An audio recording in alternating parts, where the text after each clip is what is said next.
kindle the menorah.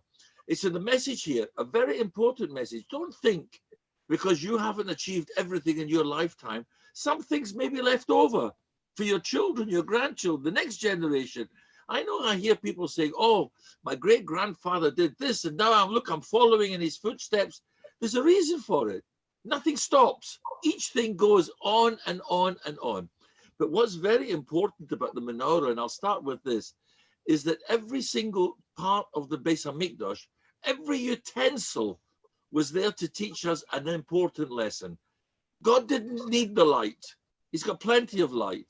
But light represents, we say, ner mitzvah v'torah oah. And so that means that every single mitzvah is a candle, but Torah altogether, that will illuminate the world, as we can see. It illuminates the world. Now, let me just give you one thought here, and this is so beautiful.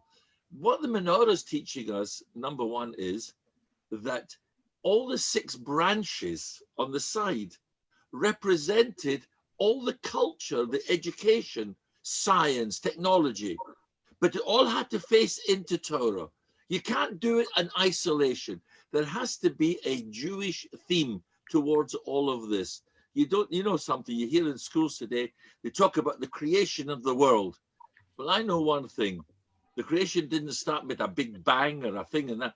Every time I sit down and I question this. Where did it all begin? So there has to be something that you can't give an answer to, and that has to be your emunah, your faith. I'll tell you a beautiful thought about this. You remember they built the ark, and on the side of the ark were poles to carry it. And the Torah tells us they were not allowed to remove these poles from the ark. Now, what was it referring to? It's not just a case of, oh, it was convenient, they could carry the ark from one place to the other. There was an underlying purpose to all of this. It's teaching us something very important. And I saw the following story. You will appreciate it. And by the way, it's a true story. You remember after the war, a lot of children in Germany and all over the Europe were taken in by the monasteries. And the monks tried there very much to change these children, to make them to become Catholics, etc. There was an organization established in America which sent Rabbonim all the way around these monasteries to try and recover these little children and bring them home. One Rav went to a certain monastery, said, have you got any Jewish children? And they said, no, we haven't got any. Oh, he said, okay. He said, but would you mind, he said, if I come tonight and just say good night to the children? I love children. I just love to see them. He went into the dormitory where all the boys were sitting there in the beds, and he walked in as follows. Shema Yisrael. All of a sudden, from nowhere, a few of the kids jumped up and said, Hashem Elokeinu, Hashem Echad. Why? Because this is how they were brought up before they went in. The poles at the side of the ark represent the peripheral, that which carries the ark. Not just the mitzvahs, but there are certain things, our behavior carries the Torah, how we react to the society. And if we keep that solid and always together with the mitzvahs, we will never ever lose the Torah or the mitzvahs. That's why it's telling us with the menorah, Hanukkah, when we sit down and light the menorah, we're all talking, what we're saying, Ki'im Baruchi Omar Hashem. God is telling us, it's not your strength. It's Baruchi, I'm establishing this. I will make the Hanukkah, and Hanukkah will repeat itself over and over and over again.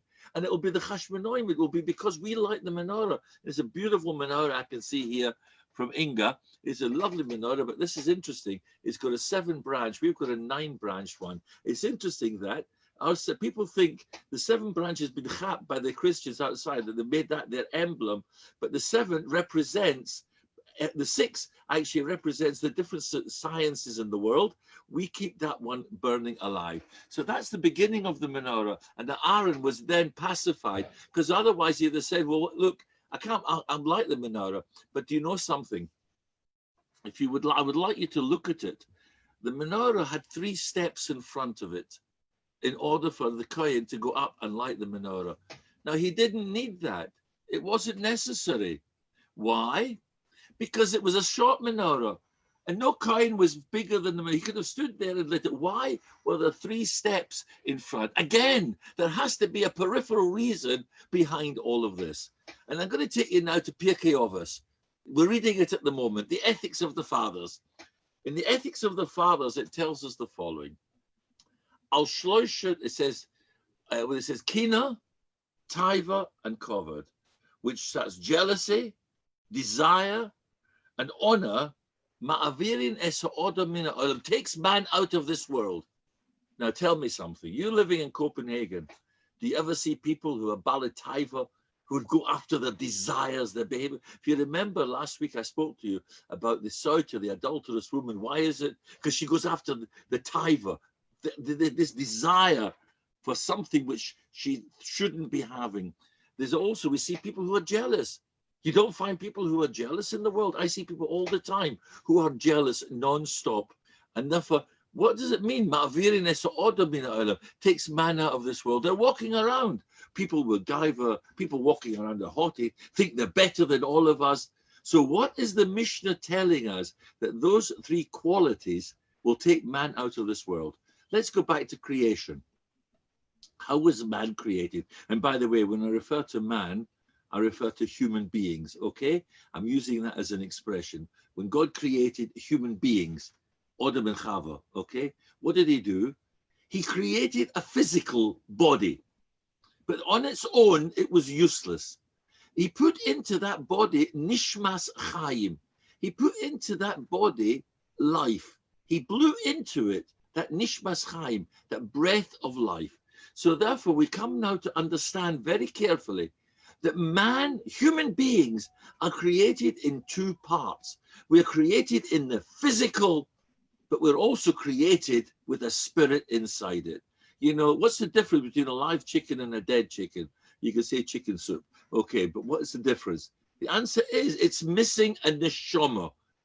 Chalila v'chas, we see a dead person. What's the difference? Still the same. It's a goof, it's a body. But if it hasn't got the nishmas chaim, if it hasn't got the spirit of God in it, it's nothing more than flesh and blood. Now what the Mishnah is telling us, and please understand that, what you see in the world today, those people who go after their desire, who are after their covet, their honor, their glory, who are only interested in their jealousy, they're so jealous that somebody's got a bigger car, a bigger house than them. What do we see? We're seeing there a person who's just a physical body, nothing else. The nishmas chaim, the odom, the spirituality has been taken out of that person, and he's nothing more than an animal. An animal hasn't got any desire other than he wants to eat. A lion will eat. If he's hungry, he'll eat. You can't turn around and say he can sit down with manners, wash his hands, sit down, put a bit of spirituality into his body. He doesn't make a bracha before he eats. He eats. And that's the difference between Odom and between Chaya. Odom is spirituality. A person who has got those 3 taivas, gaiva and kovod, takes away the spirituality out of the person.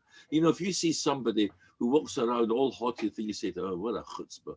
You know, this is nishkan mensch. You have an expression, he's nishkan mensch. He's not a decent person. A mensch is somebody with a nishmas chaim. Now we're coming along to understand what the 3 steps are. Before the kohen could take up and light the menorah, which represented kedusha, tahara, Torah, mitzvahs, he had to go up the 3 steps and ensure that there was no gaiva, there was no taiva, there was no kovod, there was honesty, there was integrity. You remember what I said last week in the Birchas Kohanim, before he benched the Klal Yisrael, it had to be be'ahavo, there had to be love with it. So here we're coming along and we're seeing here very, very clearly one of the reasons that the Kodesh Baruch Hu is telling us, whenever you build something, don't take it for granted. I did with you last week about the lechem aponim. Do you remember? The showbread. It had to be on a Shabbos. They brought them out because he wanted to show, I gave you the bread. And we see this in our homes as well. Our home that you build today is a Beis Hamikdash. You know something? And it really it annoys me. And maybe I'm wrong. But you know, everybody refers to your home as Beis Hamikdash Me'at, a miniature temple. Correct? This is how you refer to it. that there's one big temple in Jerusalem. And this, I'm going to tell you something. Your home is the temple, because it was Sarah's home that Sarah gave the example for HaKadosh Baruch Hu to follow. That was the blueprint on which he built the Beis HaMikdash. Sarah's candle burnt from week to week. We find as well the menorah. It burnt non-stop. The middle candle burnt all the time. That was HaKadosh Baruch Hu there. Why do we have a Ner Tamid in Shul? A Ner Tamid represents the spirituality of HaKadosh Baruch Hu in his presence. And by the way, it's only symbol. People come and say to me, they came into our shul once, and they said, oh, your candles are, how can it be everlasting? I said, by me, it's nishkin everlasting. I said, that depends on the electricity. It depends on the bulb. I said, but by HaKadosh Baruch Hu, if he was candling it, the miracle would be, it would last forever. This was the whole idea of the light burning from light to light. What else we had? The pillar of cloud that represented HaKadosh Baruch Hu's presence. That was in our home. And also her bread was never ever stale. That was always from week to week, the lechem upon him. Every single item in that Beis HaMikdash was there to teach us a peripheral reason. I told you, the Torah Shebichsav can't be changed, but we can understand the hidden meanings and the hidden roots to it. Now, let's move on to this. I want to take you through the Sedra. And there's some beautiful things in the Sedra, but there's one underlying word that I'm going to teach you. And it's a very interesting word, this. I gave this as a sermon once. Oh boy, did I cause trouble. I said, the biggest game that Jewish people play is called faribel. You know what a faribel is? An argument. A broigus. You're broigus, you're angry. Why? You get an invitation to our wedding. I'm not going to that wedding. My grandchildren weren't invited. I'm not going. My children didn't get invited. I'm not. Now today, by the way, you're lucky if you get invited, because they're only allowed about 10 people to go to our weddings today. But in the older days, when you got an invitation, the first thing you had is, but people get broigus at everything. They use the first opportunity they get faribel. It's a faribel. Now let's look at the Sedra. The Sedra is so frightening and so amazing. You know, there's no such thing as by chance. I told you this, and everything is for a reason. Look at the mitzvahs and look at the complaints that take place in this week's Sedra. Let's go through them one by one, okay? The first thing we find in the Sedra is that the Leviim are upset. Why are they upset? Because they didn't get a gift in the temple, correct? That's the first complaint with Aaron. So he was pacified by, he was broigus. He had an argument. The second, if you remember now, we've got to move forward. You remember when the Jewish people left Egypt? What did the Leviim have to do? Who carried it? They had to carry the Atzmos Yosef, the bones of Joseph, correct? Some people had to carry the Atzmos Yosef with them. They take the bones of Joseph. That was a promise they had made. So therefore, by going with the bones of Joseph, what happened?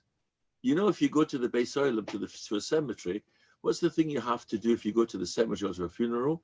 You have to wash your hands. Why? Because today there isn't that spirituality, but we still wash our tumah, the uncleanliness from our hands. In those days, it was a proper tomei, and you couldn't bring the Korban Pesach. And if you remember, when the Jewish people came to the Red Sea, you remember when they came over to the Red Sea, it says there, Hayom Ro'o Vayonas. The sea saw, and what did it see? It saw the bones of Joseph, and it split. It moved. But there's a story behind all of this. Why do I mention this? Why are they complaining? It's because the people who carried the ark, remember, they came out on Pesach, and they were carrying the ark. They couldn't bring the Korban Pesach. They couldn't bring the Paschal lamb. They were spiritually unclean, and therefore they were complaining. It's not fair. Why should we be exempt? Why should we be stopped? Not exempt, but stopped from bringing the Paschal lamb just because we're doing a mitzvah to God to bring out the bones of Joseph. You're punishing us. We can't participate in the Paschal lamb. So they complained. We want to be participating in that, right? That's the second complaint.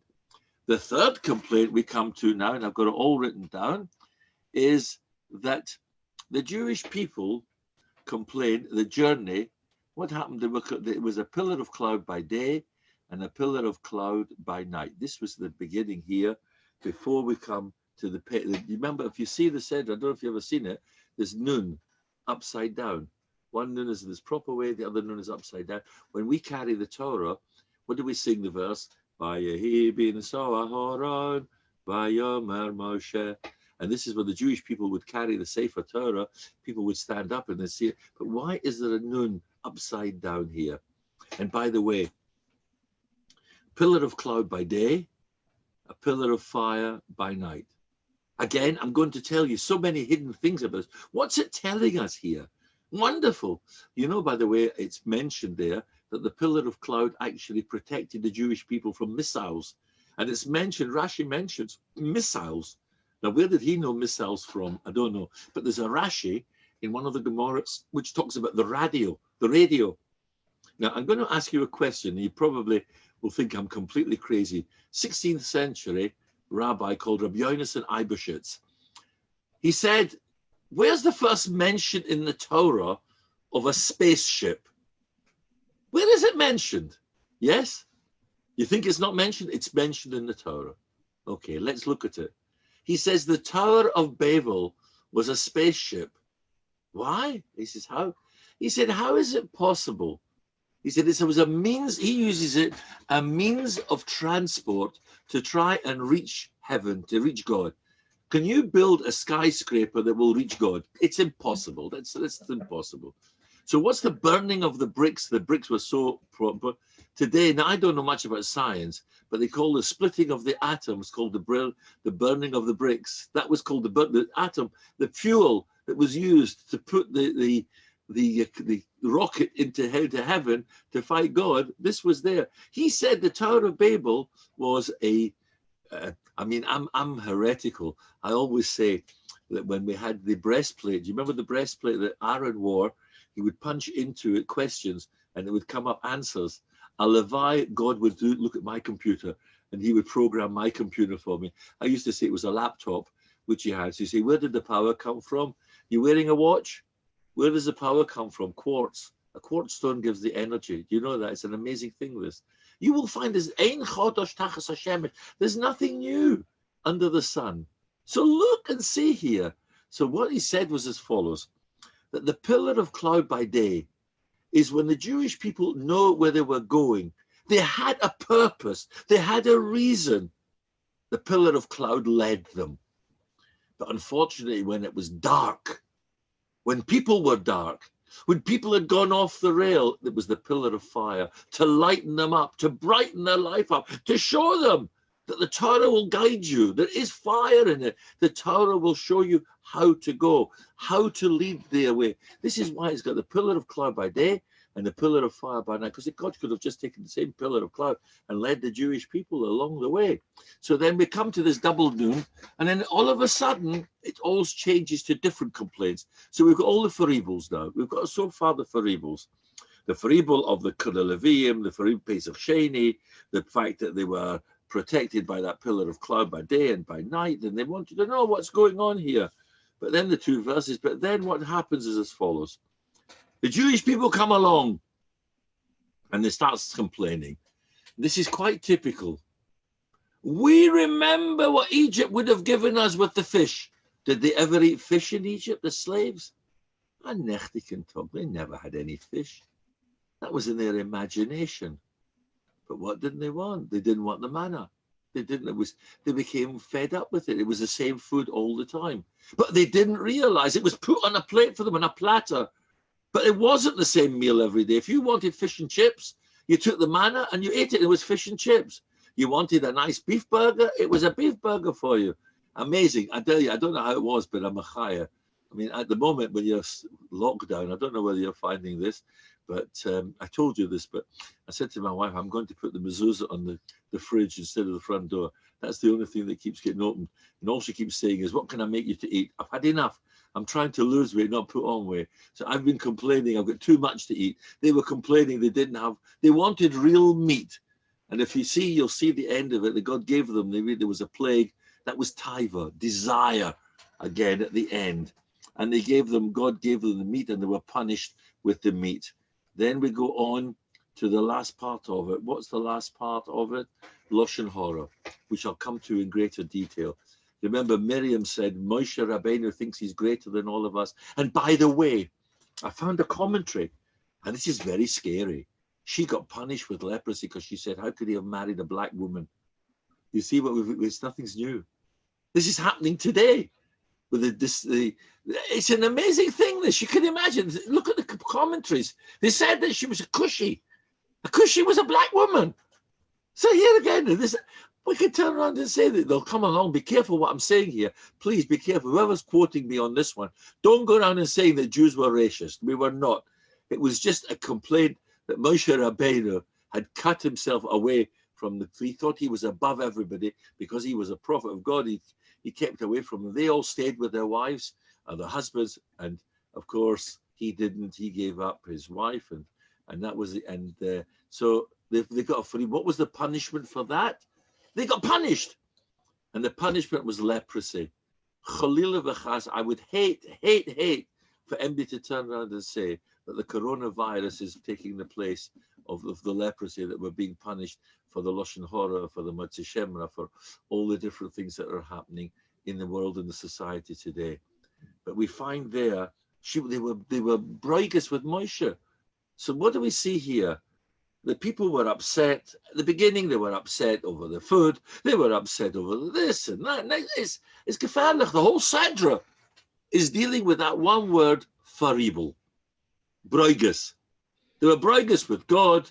They were broigus with everybody. So what's the answer? Why is it all brought together? What's the connection? What is the actual connection between all of them? And why is the nun upside down? Correct? That's the question which I'm going to answer for you now. Okay, let's move forward and see the answer.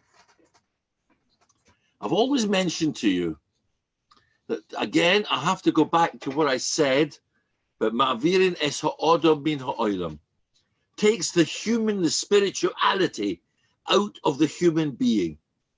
The body is the same.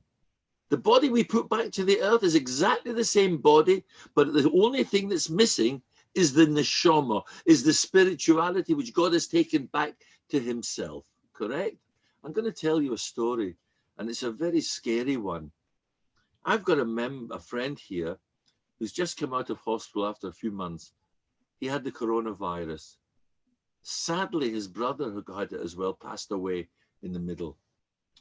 And I made them wait until after Shloshim, till after 30, because he wouldn't have to sit Shiva. And we told him, we said, I knew already. He said, I beg your pardon. He said, while I was in a coma, listen to this. He said, I saw a bright white light. Isn't it scary? A bright white light. He said, I saw my brother going into the light, and I saw myself coming out of the light.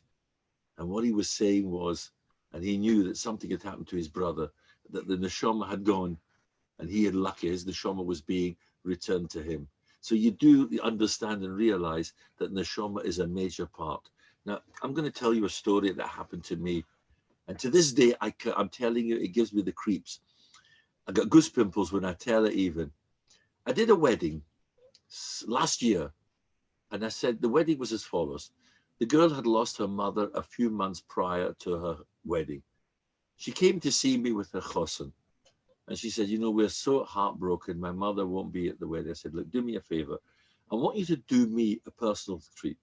I want you to take your invitation, photocopy it, and put it on the caver, on the grave of your mother. And put a note saying, Mum, I want you to come to my wedding. I'm inviting you to join me at my wedding. Now, you might think it's superstition. It's not. I believe in all these things. And she said, okay, I'll do that for you, Rabbi. She said, if you think it's good, I'll do it. She did it. She put it on the grave. She left it on the grave.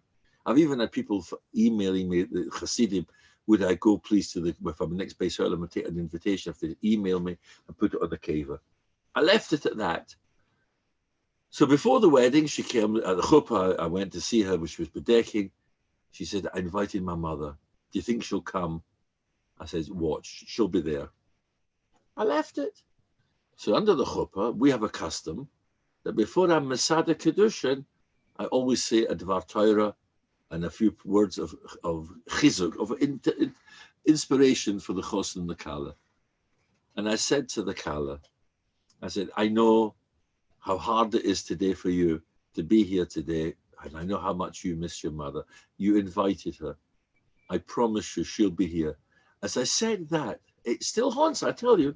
A white butterfly flew in under the chuppah, landed on her shoulder, and remained there the whole time I was speaking about her mother. You hear me? A butterfly. Now, I'm not saying it was her, but she came up to me. She says, Rabbi, I think my mother was here. I felt her presence here. Then the Neshama came and visited me and gave me a bracha. Now, you've got to understand, we chap all this, and you think it's strange, but I'm telling you, and people should understand that.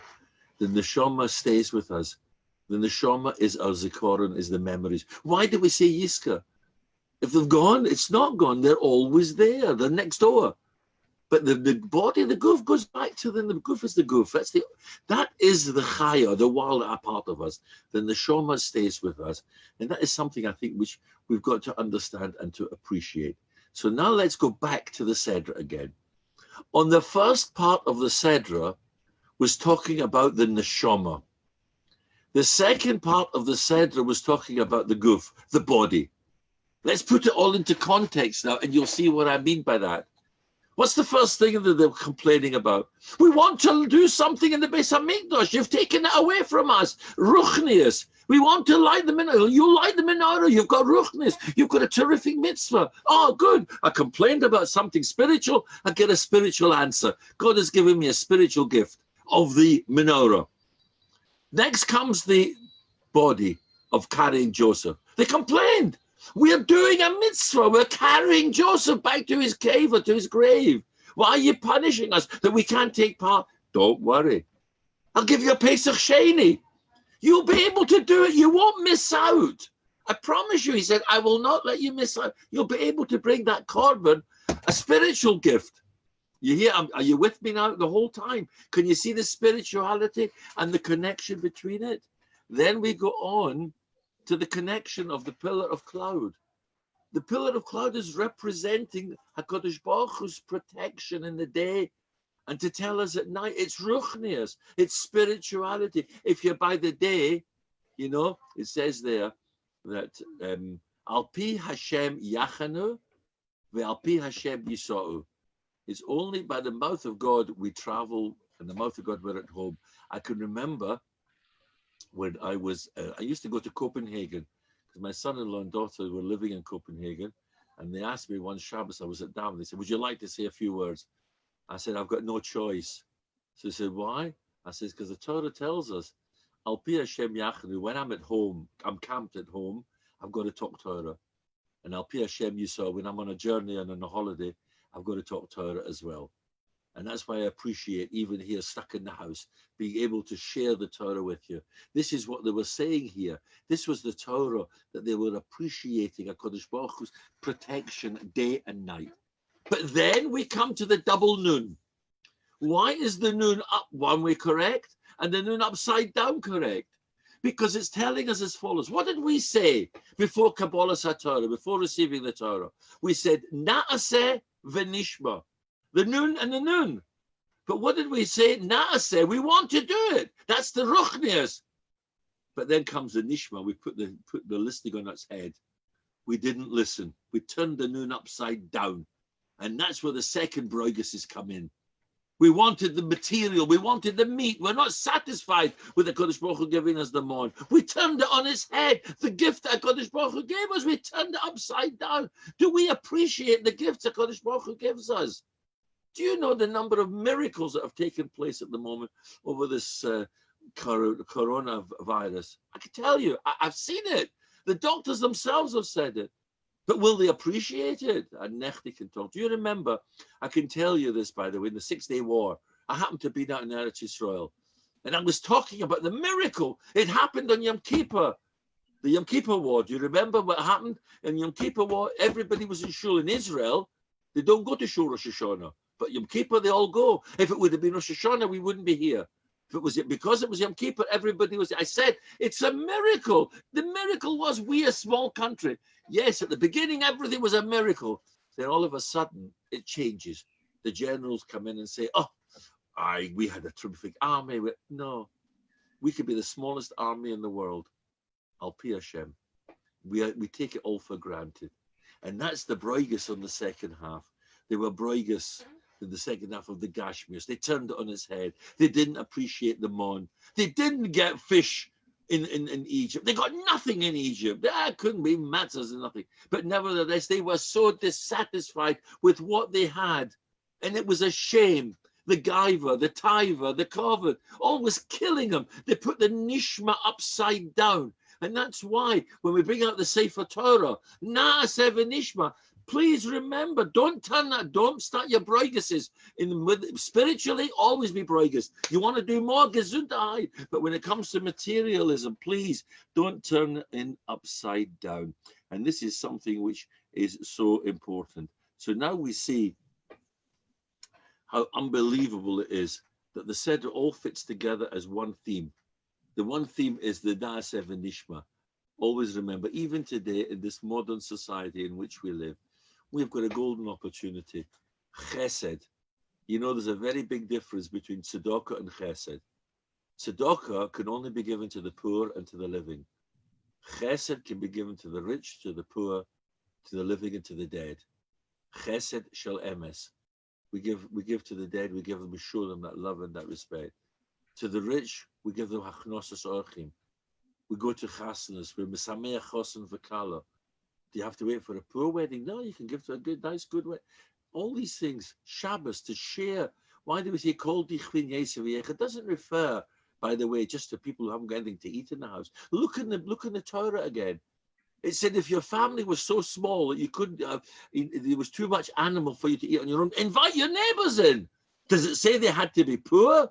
No. Chesed is something you can do for everybody. This is what the Torah is trying to emphasize. And finally, we come as well, by the way, with the Lashon Hara of Miriam. That was the worst part of all. That was a lot of jealousy, a lot of other, we think, Lashon Hara. That was the second half of the Gashmias again, losing the Ruchnias and the Gash. That was the second half of putting the Nishma on its head as well. Now let me turn to a brocha. I always like to end with a brocha. This is something which I tell you, I got a shock. I was given a present of a sefer. It's called Zera Shimshon. It's written by Rabbi Shimshon Chaim Nachmani. Now, he was a man who said that he left a tzavor, a command.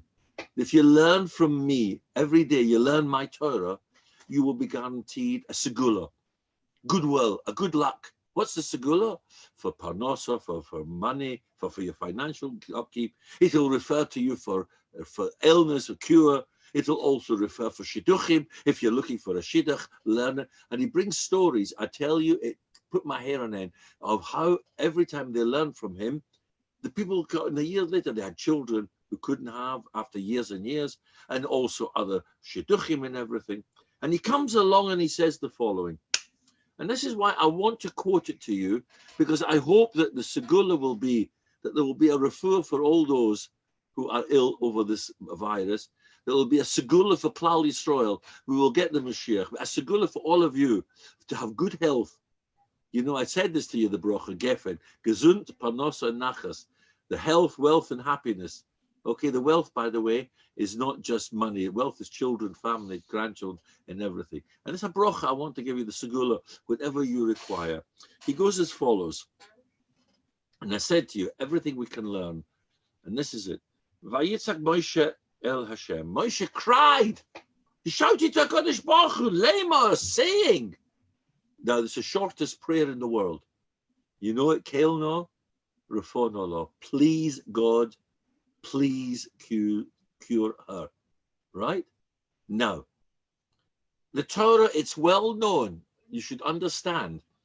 There is no superfluous words in the Torah. And I want to ask you the question here, and he brings it down, he says, why does the Torah use the word, and Moshe cried and shouted? And then Lema saying, that's not for man. We don't need it. We know he's speaking. So what's it telling us, Lema?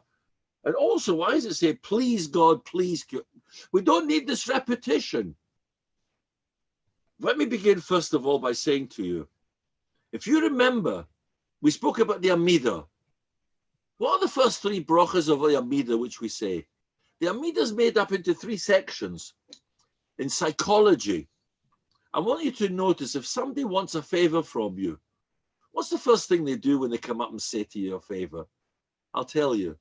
They'll come up and say to you, oh, Inga, I think you're beautiful. I think this and that. Oh, you've done something. Oh, I can't believe it. You know, I schmooze. I nechly can talk. I schmooze. Why are you schmoozing me? Because you want something. Am I right? People do that. This is the nature of an individual. The only reason I'm picking on you is because I see your name in front of me. So don't worry. I'm not doing it. But seriously, I think about this. My children, they come up, Opa, can I get, Opa, oh, I think you're so fantastic. Opa, you know something. You're the best Opa in the world. Opa, you just do everything we ever want you to do. Opa, do you mind, can I have a bike? Oh, Opa, I know you won't say no. Thank you very much. Three things that happened there. One, they praised me. Two, they requested. And three, they thanked me before they even got it. They assumed. This is by a Kodesh Baruch Hu. Hashem's society would go on. Oh, you're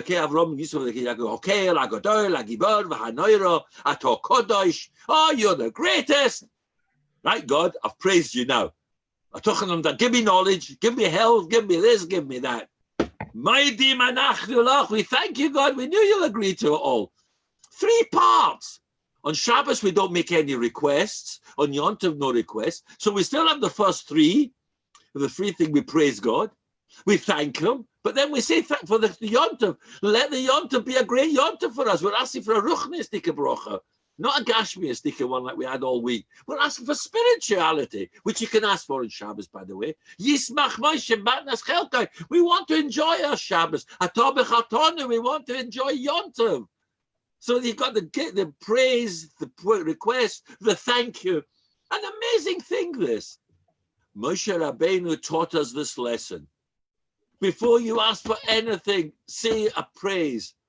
Kelno, please God. Oh, I know it's going to please you, but please, you're the great God. Everything pleases you. Please. He put in the words, the extra words. Please, please, please. Kale, what do you want? Kale, not a phone. Please, Kura. In other words, we are taught that before you make any request to anybody, preface them with remarks of comments which are actually not schmooze, but say, no, I haven't seen you for ages.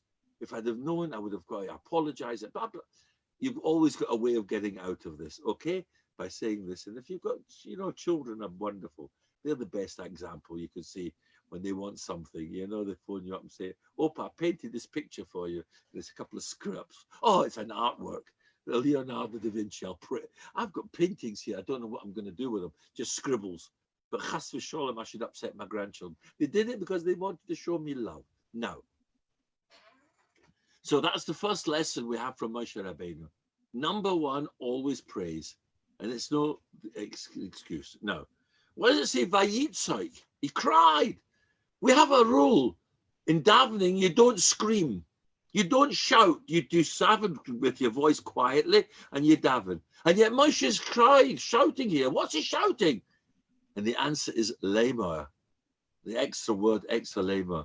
Moshe Rabbeinu was teaching us that we have to set an example to our children. Vayitzok, he cried out that Klal Yisrael should learn a lesson lemor. You remember, by the way, Emor ve'omarto? By the Kohanim were told, and you shall say, and you'll pass over what you have to do as a Kohen, pass it over to the next generation. Lemor, Moshe is teaching us, even in a case like this, he was not upset. He wanted to cure his sister. He wanted to cure his brother. They thought they were being punished because, Aaron thought because of the Egel Azov, they built the golden calf at the time there. But no, Moshe Rabbeinu was showing you, he was teaching us that inner message again. When you learn the Chumash, don't just read the words. Look at the inner lesson that's coming from it. So beautiful. The Mishkan is your home. A Mishkan. Is it a Beis HaMikdash? Is it there? Friday night, the candles. Are they put in a prominent place? When you make Kiddush, you look at the candles to see them. And then we had it made, my son-in-law was in India. He had it made with beautiful candlesticks. They're only silver plated, but they're magnificent. Lekovat Shabbos. I love them. We put them there. The Lekovat Shabbos, you put your chalas on the table, a nice bedeke. Although on Shabbos, We don't put everything of the best on the table. You know that, don't you? The only time everything is the best is Pesach. Because in Pesach, we don't commemorate the Churban. On the all of Shabbos, we still are crying. We should be spending Shabbos in Yerushalayim with Mashiach. So we always leave something off the table. We don't put all our complete best out on the table. I mean, even with visitors, there's always something that you don't put out. You don't give everybody, like Pesach, not everybody gets a silver becher. On Shabbos, you give them a glass. Yeah, or a small cup or something, whatever it is. Always is something has to be missing because of Zecha Lechorba, to commemorate the Chorba. So Vayitzak, he was telling us, he's showing us when you shout to HaKadosh Baruch Hu and you want something and you want your children to learn, then you have to speak up so they can hear you. And that's why the word goes lemar, saying. Say it to your children. Tell your children how to behave, to show appreciation. Because now, what I've done here today is to try and show you that this one said the Beha'alotecha, and it's the name itself which teaches it. What's the word to kindle? Lahadlik ner, yeah? To kindle, yahadlik ner shel Shabbos. Lahadlik ner, delek, is a candle, yeah? Delik's electricity as well. But lahadlik ner, chashmal, delek, you have to learn this. It's a very interesting. What is Beha'alotecha? And this is where I'm going to end. Beha'alotecha means, we had it last week. You remember? Nosai, number, count. Beha'alotecha, lift them up, raise them up. And the other word for counting is minyan. There are different ways of counting people. Minyan, 1, 2, 3, 4, 5, that.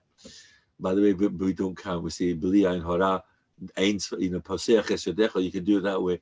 We don't count. We don't want to give an ein hara. People are very makpid about this. How many grandchildren have you got? I wouldn't know. I've never counted them. That's the answer you give them. Because you know something? It upsets me. People give an ein hara. If you think it's not true, I can tell you. Another one? Another one? Have you got any more on the way? You know, it gives you, it's instead of an ein toiv, becomes like it's a jealousy. You've got to be so careful here about all of this. So here we find that minions just to simply count, but Beha'alotecha, lift the people up, bring them up with you, show them how lovely it is. What does the light do? The menorah light goes up. The menorah is burning up. The flame goes up. When if you were to put candles in your menorah, and you'll see it, even in your candles on Shabbos, the flame is going up. The flame's not going down. The flame is going up. What it's telling us, let's use Shabbos. Let's use Yom Tov to be like the candles, like the menorah. Lighten up Klal Yisrael. When they built, do you remember when they built the menorah? They built the menorah, rekindled it by the Chashmonaim. They had to wait until there was pure oil. They didn't need to.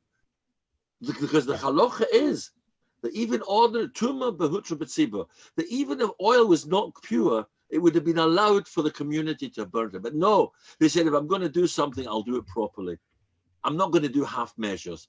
That's what the menorah is teaching us. You do it with a full heart. Teach everybody, show an example. Let it be beautiful. Let the light burn of your candles. I learned in Gateshead for many years. I used to go over to Sunderland. And there was a lady there who used to light 36 candles on a Friday night. And I asked her, I said, that for Lamed Vov, 36 for Tzaddim. So I said, do you own a factory of candles? Her husband was wholesaling, I think, as well. But I thought she wanted the light, soll sein lichtig is expression in Yiddish. Let it all be, let the house be light. And that's my bracha, that since learning what Zera Shimshon, this man, taught us, if you learn his Torah, there should be a segula. My segula, my prayer for a segula is I want in Mirz Hashem that you should all be good health. That in Mirz Hashem when we come in, and by the way, next week again, Mr. Jacobs, yeah? You want me back? Of course. Yeah? I'll come back. Course. I've already started preparing for next week.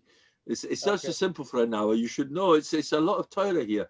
But seriously, there's so many thoughts and coincidences, but it's all the same theme.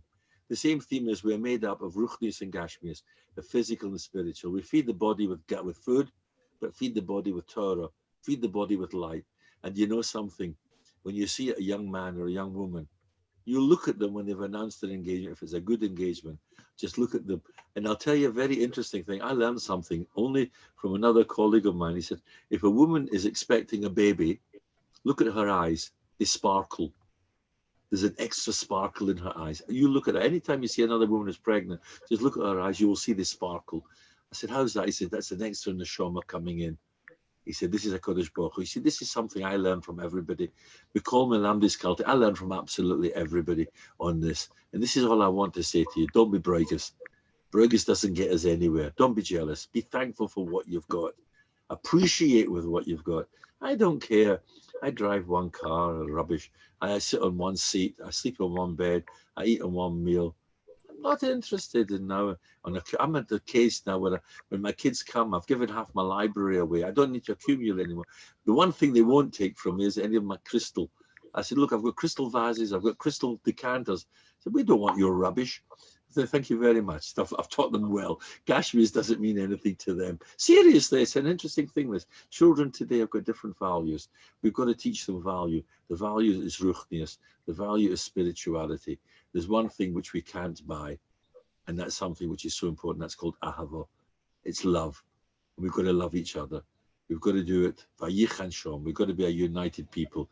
You know something, and I've been watching this, and I watch what's going on because I'm in politics. I finished being the mayor next week, thank God.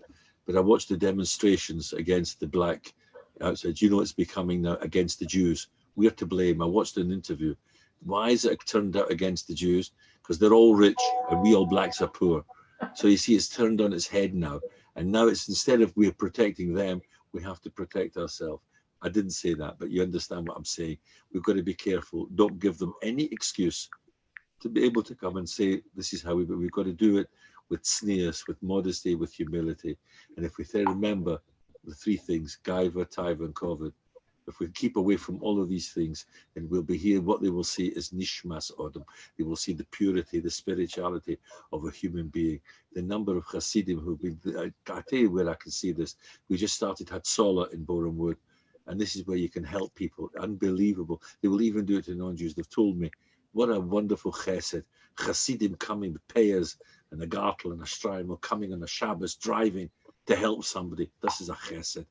That's something special. And nobody will ever complain about that. So you see, we do a lot of chesed. Let's hope that the true example should come for us. I wish you all a fabulous Shabbos. Enjoy it. And the Mirza Hashem next week. Shlach lecha. Thank you very much indeed. The Shabbos. Well, it's not Rosh Chodesh tomorrow. It's not Mavochin HaChodesh, is it? Next week. Next week. I got it wrong. Only once will I get it wrong. But enjoy your Shabbos. There's ein lichtig for everybody. All right? Thank you so much. Let's hope this stays on. I think I'll be very happy if this remains. I don't mind giving a share like this because I can see everybody's listening. You can't talk to each other with the share. Have a lovely, lovely day and a lovely Shabbos. Bye. Good Shabbos. Thank you so much. Good Shabbos. A great inspiration. Thank you so much. Okay, good Shabbos allemaal. Good Shabbos. Good Shabbos. Good Shabbos. Good Shabbos, Nagan. Good Shabbos, Paul. Good Shabbos, everyone.